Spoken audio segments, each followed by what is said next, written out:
মা দুর্গার এই অভূতপূর্ব রূপটি আপনাদের সকলের দেখা উচিত। মা দুর্গা এখানে প্রকৃতি মায়ের রূপে বিরাজমান।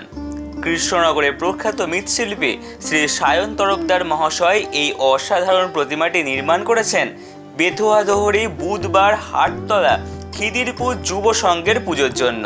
সেখানকার থিমের নির্মাণও তিনিই করছেন। থিমের নাম গ্রাস। বর্তমান 5G কীভাবে প্রকৃতিকে গ্রাস করছে সেটিই তুলে ধরা হচ্ছে মণ্ডপে। সেই থিমের ওপর নির্ভর করেই এই প্রতিমা নির্মাণ। তবে প্রতিমা নির্মাণ কিন্তু এখানেই শেষ নয়। মণ্ডপে পৌঁছানোর পরেও অনেক কাজ বাকি প্রতিমার চোখ থেকে বেরোবে আলো।